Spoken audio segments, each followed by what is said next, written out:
স্বাধীনতা তুমি, কাজী নজরুলের ঝাঁকড়া চুলের বাবরি দোলানো মহান পুরুষ সৃষ্টি সুখের উল্লাসে। কবি শামসুর রহমান ঠিক এভাবেই তার কবিতায় স্বাধীনতাকে বারবার খুঁজে ফিরেছেন।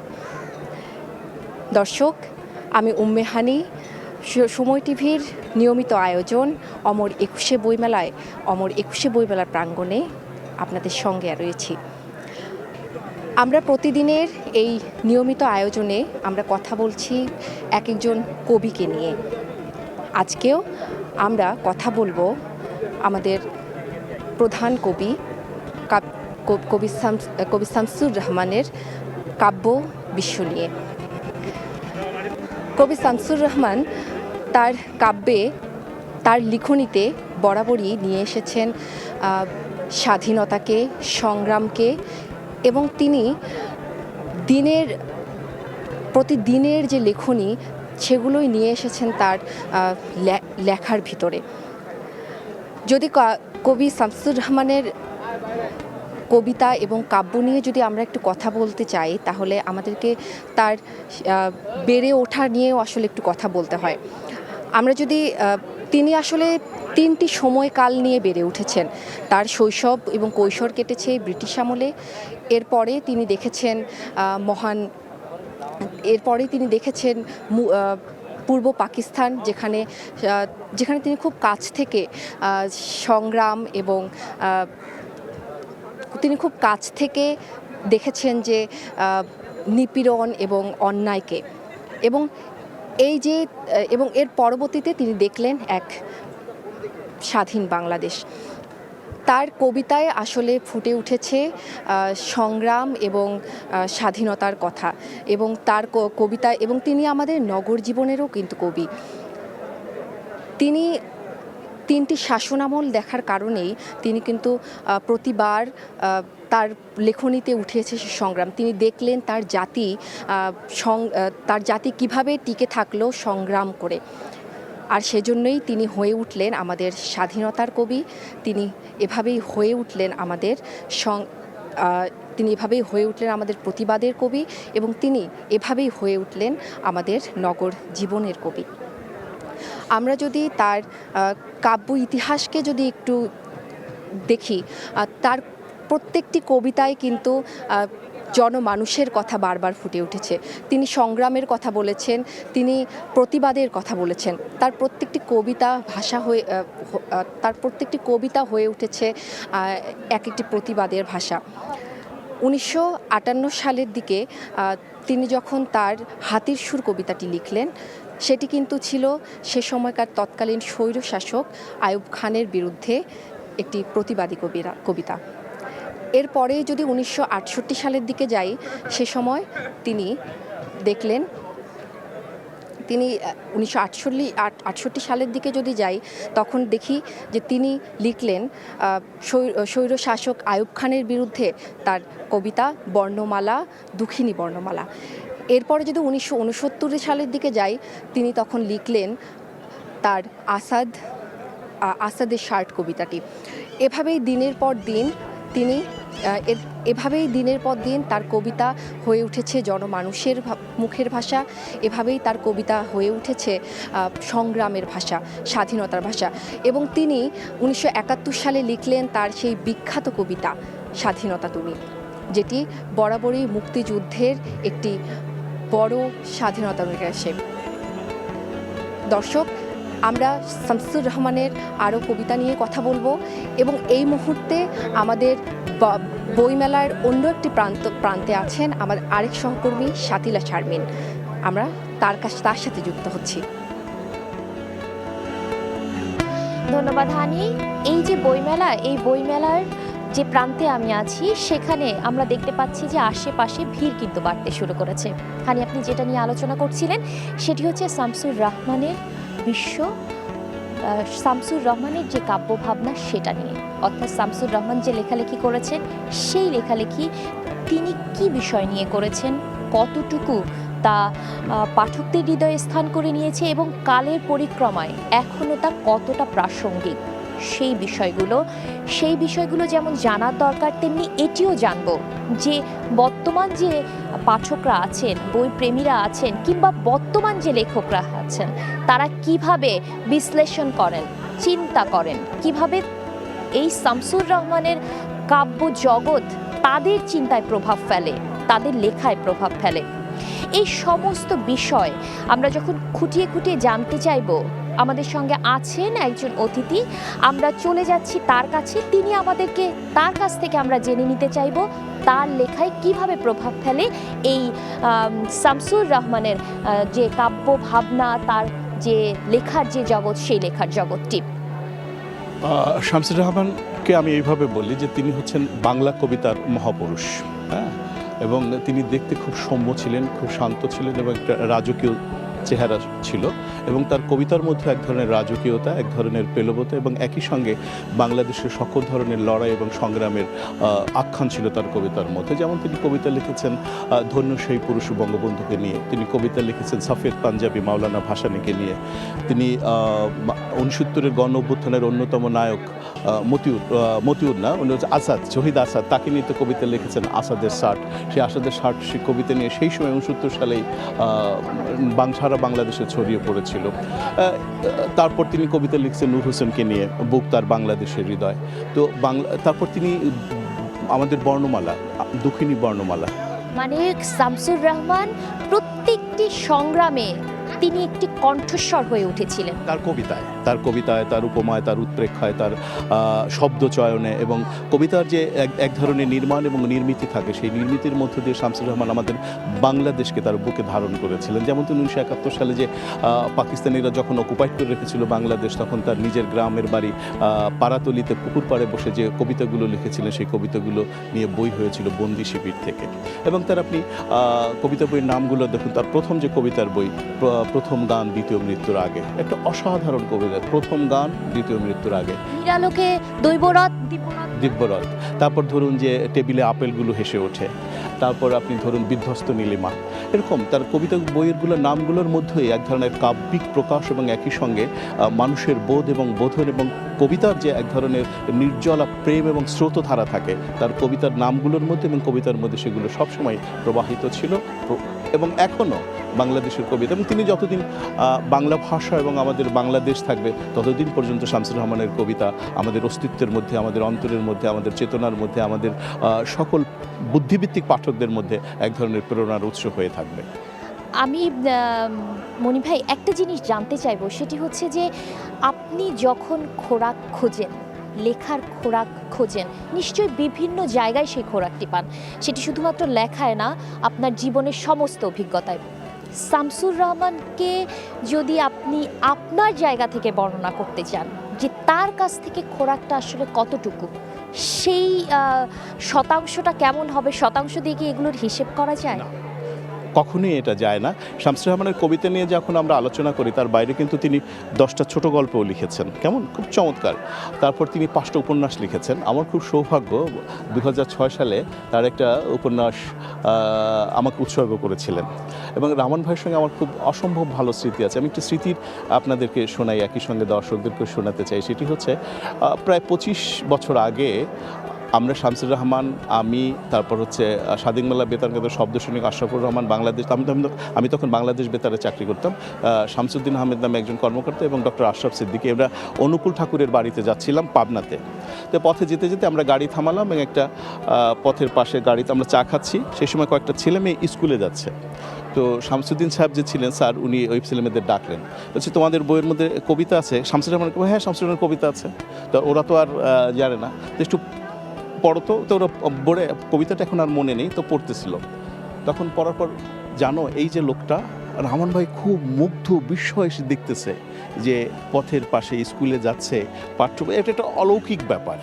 হ্যাঁ, রহমান ভাইয়ের সেই যে চেহারাটা, সেই যে মুখটা, মানে মনে হচ্ছিল যে অজস্র শামসুর রহমানের চোখ মুখ ফুটে উঠেছে, এবং শিশু কবিতা পড়ছে এবং যখন বলছে যে এই তো সেই শামসুর রহমান, ওখানে একটা বাচ্চা মেয়ে বলে, ও কবিরা তাইলে মরে না, না ওদের ধারণা কবি বা লেখকেরা এমন একটা সত্তা, তারা বেঁচে থাকে না, তারা এটা অলৌকিকভাবে আসে। খুবই সুন্দর ভাবনা। আমরা শামসুর রহমানকে সাংবাদিক হিসেবে জানি শামসুর রহমানের সাহিত্যের সঙ্গে আমরা ছোটবেলা থেকে পরিচয় হয়েছে, কিন্তু শামসুর রহমানের একটি আড্ডার জগৎ ছিল। তিনি অনেক মানুষকে প্রভাবিত করে গেছেন।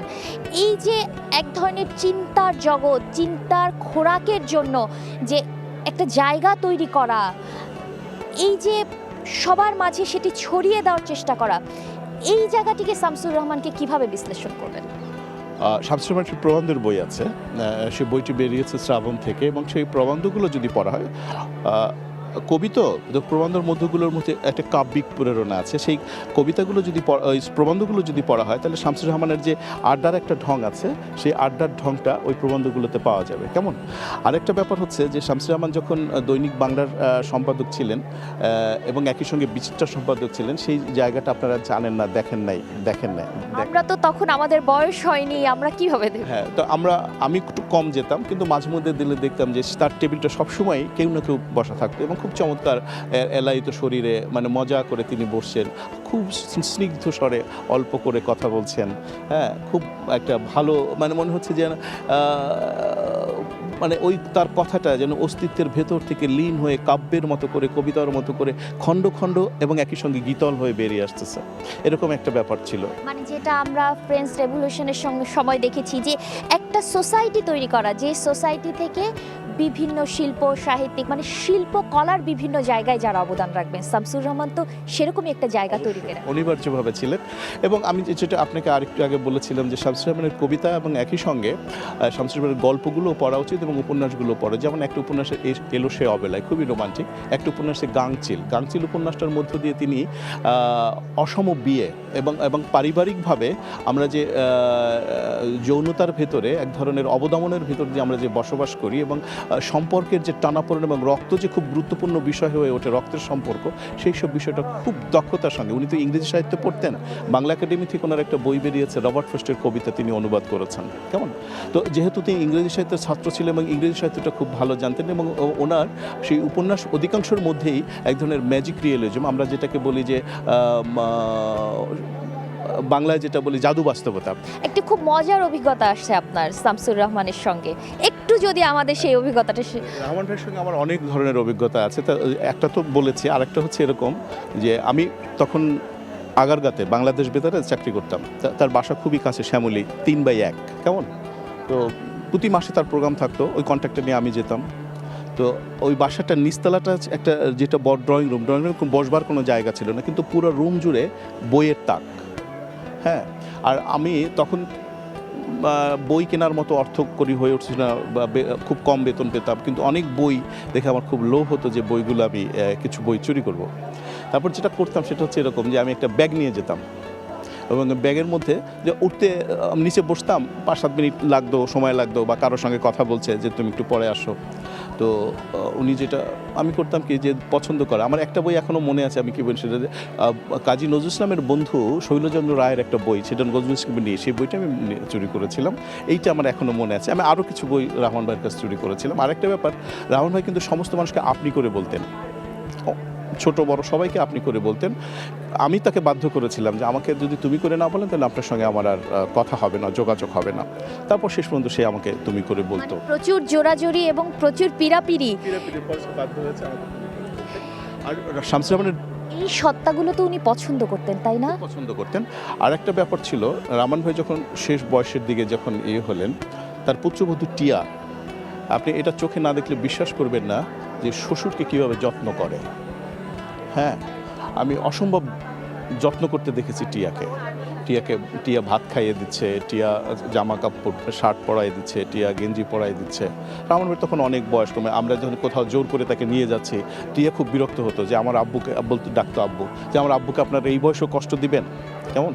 তো এইটা রহমান ভাই শেষ জীবনে আমি মনে করি যে আমাদের দেশে পুত্রবধূরা সাধারণত শ্বশুর শাশুড়ির বিরোধী হয়, হয়তো সারা পৃথিবীতেই এইটা হয়, কিন্তু রহমান ভাই সৌভাগ্য বলে যদি কিছু থেকে থাকে, তাহলে টিয়ার তিনি যত্ন পেয়েছেন। তার মানে হচ্ছে যে চর্চা তিনি তার লেখায় করেছেন, ব্যক্তি জীবনে করেছেন, পেশাগত জীবনে করেছেন, সেই চর্চাই তাকে অন্যরকম মানুষ করেছে। এই জায়গা থেকে একটা প্রশ্ন, সেটি হচ্ছে এখনকার সময়ে আপনারা যখন লিখছেন, তাদের দর্শনেই বেড়ে উঠছেন, কিন্তু পার্থক্যটা কোথায়? আপনি তো দুইটা জগতই দেখছেন, প্রচুর পার্থক্য, তুমুল পার্থক্য। যেখানে ছিল ফুল সেখানে এখন পাথর, কেমন? যেখানে ছিল মনুষ্যত্বের বোধ সেখানে এখন মনুষ্যত্বহীনতার বোধ কাজ করছে। ফলে যে শামসুর রহমানরা কিংবা সৈয়দ আলী হাসানরা কিংবা আল মাহমুদরা কিংবা সেলিনা হোসেনরা, যে সমাজ ব্যবস্থা, রশিদ হায়দাররা, লেখকেরা, তারপর আমি আরও নাম বলতে পারি, সেটি হচ্ছে জিল্লুর রহমান সিদ্দিকীরা, মুস্তফা নুরুল ইসলাম স্যারেরা, আনিসুজ্জামান স্যারেরা, যে জীবন বোধ এবং যে জীবনের সংবেদ এবং যে সৌন্দর্য এবং মানবিকতা রেখে গিয়েছিলেন, বেদনার সঙ্গে বলতে হচ্ছে যে শামসুর রহমানদের কাছে ক্ষমা প্রার্থনা করে আমাদের বলতে হচ্ছে যে আমরা সেই উত্তরাধিকারের যোগ্য হয়ে উঠতে পারিনি। কিভাবে আমরা যোগ্য হয়ে উঠব, খুবই কম কম শব্দে। সেটা হচ্ছে যে ক্রমাগত মানবিক হওয়া, ক্রমাগত শামসুর রহমানদেরকে অনুসরণ করা এবং তাদের যে রচনাবলী রেখে গেছেন সেই রচনাবলীগুলো পড়া, অনুধাবন করা এবং অনুভব করা যে এই বয়োজ্যেষ্ঠরা যাদের পায়ের উপর ভর করে, তাদের পদচিহ্নের উপর ভর করে আমরা এগিয়ে আছি, দাঁড়িয়ে আছি, তাদেরকে যেন আমরা অনুসরণ করি মানবিকতায়, সৌন্দর্য এবং সৃষ্টিশীলতায়। ধন্যবাদ মনি হায়দার ভাই, আপনার কাছ থেকে অনেক কিছু শুনলাম এবং শামসুর রহমানের গোপন কথাও শুনলাম, আপনার সঙ্গে স্মৃতি আমাদেরকে শেয়ার করলেন সময় টিভি দর্শকদের সঙ্গে। অসংখ্য ধন্যবাদ, আবারও দেখা হবে আপনার সাথে। দর্শক, আমরা যে আলোচনাগুলো শুনলাম সেই আলোচনাগুলো শুধু শামসুর রহমানের কাব্য ভাবনার না, তার কাব্য বিশ্বের না, তার যে জীবন, তিনি যে দর্শন, তিনি যে চিন্তা করে গেছেন, তিনি জীবনভর যে চর্চা করে গেছেন, সেই চর্চাই তাকে এখানে নিয়ে এসেছে এবং মানুষ হিসেবে তিনি কতটা উঁচু দরের ছিলেন, পরিবর্তনের সাথে কতটা নিজেকে খাপ খাইয়ে নিয়েছেন, সেই জায়গাগুলো আমরা জানলাম। আমার সহকর্মী আছেন সঙ্গে উম্মে হানি। এখন যাচ্ছি উম্মে হানির কাছে। উম্মে হানি, আপনি ছিলেন মেলার অপর প্রান্তে, কথা বলছিলেন, মেলা ঘুরে দেখছিলেন। তো এই মেলায় আজকে 4 দিন হয়ে গেল। এখন এই যে 4 দিনে আমরা আসলে কতটুকু দর্শক মানে বই প্রেমীদের টানতে পেরেছে এই মেলা, কতটা বই এসেছে এবং মেলাটিকে আসলে জমে উঠেছে হানি? মোটামুটি 4টা দিন আসলে মেলা পার করলো। প্রতিবারই বইমেলাকে নিয়ে আসলে বাঙালির যে আবেগ সেটি কিন্তু আমরা প্রতিবারই দেখি যে মেলা প্রাঙ্গণে থাকে এবং 4 দিন হিসেবে মেলা শুরু হিসেবে আজকে কিন্তু অনেক দর্শনার্থী এসেছেন এবং গতকালকে লক্ষ্মী পুজো ছিল, সেটিকে ঘিরেও যে একটা দর্শনার্থী সরস্বতী পুজো ছিল, সেটিকে ঘিরেও যে দর্শনার্থীর একটি ঢল নেমেছিল এবং সেটির একটা আজকেও কিন্তু সেটির একটা রেশ রয়েছে। এবং বই তো বাঙালির কাছে যেহেতু ভাষার মাস, বই বাঙালির কাছে একটা অন্যরকম একটি আবেদন রাখে। সব জায়গায় বই যদি হাতে ধরা না হয়, নতুন বইয়ের গন্ধ ফেব্রুয়ারি মাসে পাওয়া না হয়, তাহলে মনে হয় ফেব্রুয়ারি মাসটাই শুরু হচ্ছে না, বছরটাই শুরু হচ্ছে না। এবং সব কিছু মিলেই আজকে আমি যতটুকু ঘুরে দেখলাম যে আসলেই অনেক দর্শনার্থী এসেছেন এবং পাঠকও রয়েছেন।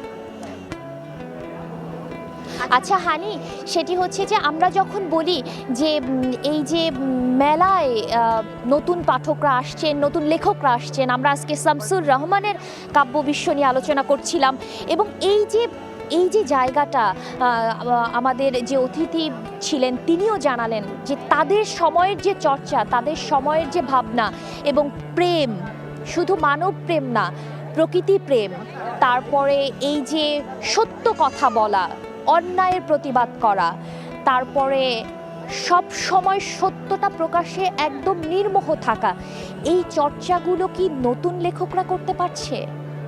আপনি কি বলছেন শাতিলা? এটা তো অবশ্যই করতে পারছে।